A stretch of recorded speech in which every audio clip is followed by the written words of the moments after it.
বিসমিল্লাহির রহমানির রহিম। আজ প্রিপোজিশনের কিছু গুরুত্বপূর্ণ ব্যবহার নিয়ে আলোচনা করব। প্রথমে হচ্ছে make of.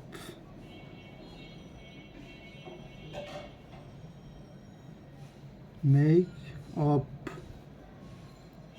or made of।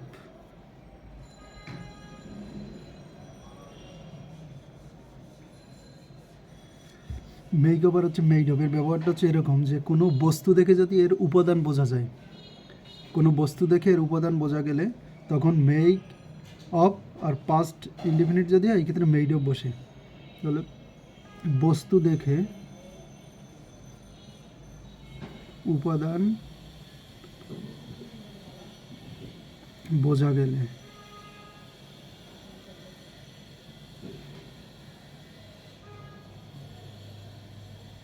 বস্তু দেখে উপাদান বোঝা গেলে, তাহলে এখানে হচ্ছে মেক অফ অথবা মেড অফ। যদি বস্তু দেখে উপাদান বোঝা যায় এই ক্ষেত্রে মেকের পরে অফ বসে, আর পাস্ট ইনডিফিনিট হলে মেড অফ। তাহলে এখানে একটা এক্সাম্পল দিই।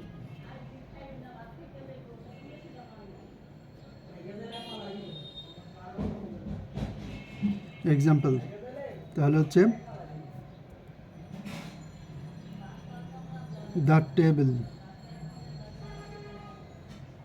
Is made dash would. তাহলে এখানে হচ্ছে the table is made dash would. তাহলে এখানে আমরা এই যে টেবিলটা দেখে বুঝতে পারছি হচ্ছে যে এটা কাঠের তৈরি। তাহলে এটা কি বস্তুটা দেখে, এই বস্তু যেটা আছে এই বস্তুটা দেখে হচ্ছে আমরা এর উপাদান, এটা হচ্ছে উপাদান, এর বস্তু দেখে হচ্ছে উপাদানটা আমরা বুঝতে পারছি। এটা হচ্ছে বস্তু আর এটা হচ্ছে উপাদান।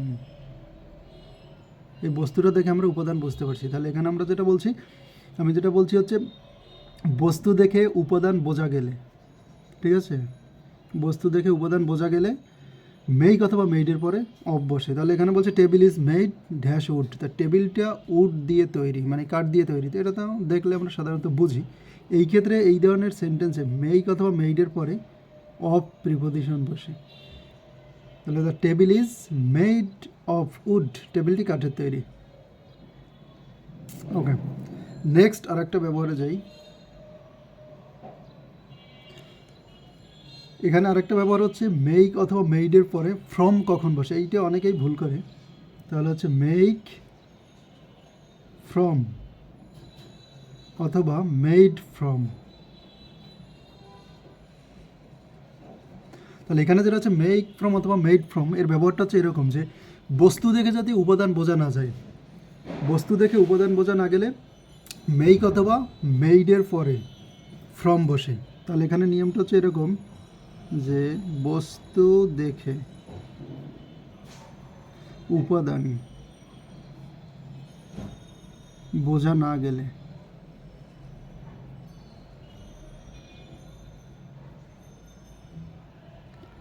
তাহলে বস্তু দেখে উপাদান বোঝা না গেলে এই ক্ষেত্রে মেক অথবা মেডের পরে অফ বসে।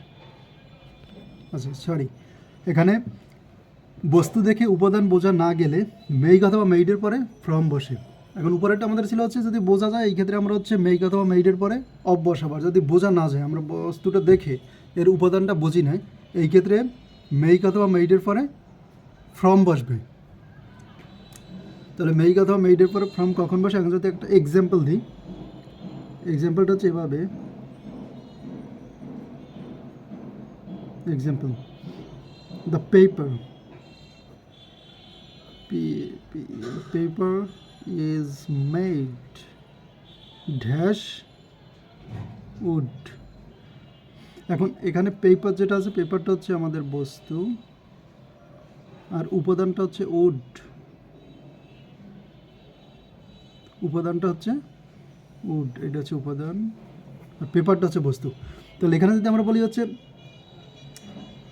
আচ্ছা বোঝা, তাহলে এখানে যদি বলা হচ্ছে পেপার উড থেকে তৈরি, এটা ইন জেনারেল যেটা হয়, যারা না জানে এরা সাধারণত হচ্ছে এটা পেপারটা দেখলে বুঝতে পারে। ছোটো একটা বাচ্চারা জিজ্ঞেস করলে যে পেপারটা বা কাঠ দিয়ে তৈরি অথবা বাঁশ দিয়ে তৈরি, ব্যাম্বো যেটা, দিয়ে তৈরি, তাহলে ছোট বাচ্চারা কিন্তু বলবে না এটা তো আসলে হয় না, কারণ হচ্ছে কাগজ কীভাবে কাঠ বা বাঁশ দিয়ে তৈরি হয়, কারণ ও তো জানে না। তাহলে বিষয়টা হচ্ছে এরকম যে যারা না জানে এরা আসলে এই বিষয়টা হচ্ছে দেখে বুঝতে পারবেন। এরকম হচ্ছে এই বস্তুটা দেখে যদি উপাদানটা আমরা বুঝতে না পারি, এই ক্ষেত্রে মেক অথবা মেইডের পরে ফ্রম বসে। তাহলে এখানে হচ্ছে the paper is made of wood, এটা কিন্তু হবে না, the paper is made from wood. Okay, তাহলে এই হচ্ছে মেক অফ আর মেড ফ্রমের ব্যবহার। এই মেড ফ্রমের ব্যবহারটা অনেকে ভুল করে। আচ্ছা, এরপর যদি আরেকটা হচ্ছে ব্যবহার এখানে দেখাই, যে হচ্ছে মেক আপ অফ, এটা কখন বসে? মেক আপ অফ,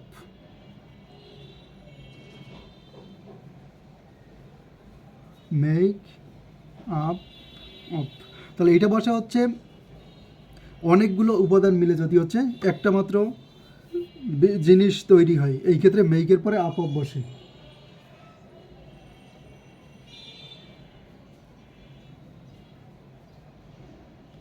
ঠিক আছে, তাহলে অনেক উপাদান, এরকম যে অনেকগুলো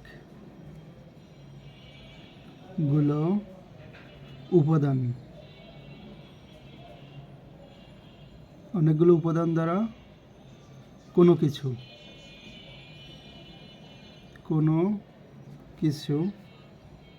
তৈরি বা গঠিত হলে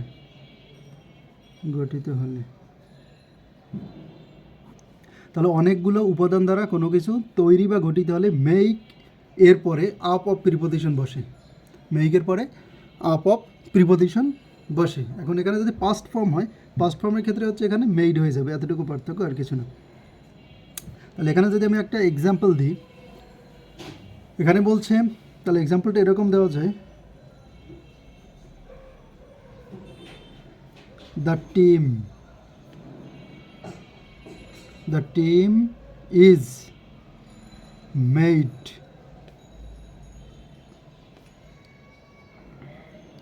eleven player dash 11 player, PLAYERS 11 players plural. তাহলে এখানে হচ্ছে the team is made dash 11 players. এখন এখানে 11 প্লেয়ার্স এটা হচ্ছে কি অনেকগুলো হচ্ছে ব্যক্তি অথবা হচ্ছে উপাদান। তাহলে এখানে হচ্ছে আমরা উপাদানের এখানে অবলিক দিয়ে হচ্ছে ব্যক্তি লিখতে পারি, ব্যক্তি। তাহলে এখানে ব্যক্তি হলেও হয়, উপাদান হলেও হয়। তাহলে the team is made up of, এখানে কিন্তু আপ অফ দিতে হবে, double preposition. The team is made up of 11 players. Okay, তাহলে এইটা হচ্ছে আমরা দিলাম হচ্ছে ব্যক্তি। এখন একটা যদি উপাদানেরটা দিই, উপাদান এই ক্ষেত্রে কেমন হবে? উপাদান এক্সাম্পল, তাই উপাদানটা হচ্ছে এরকম, the dish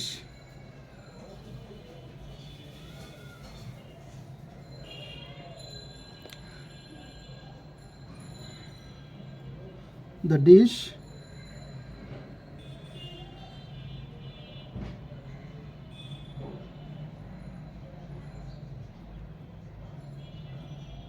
dish is made dash different ingredients,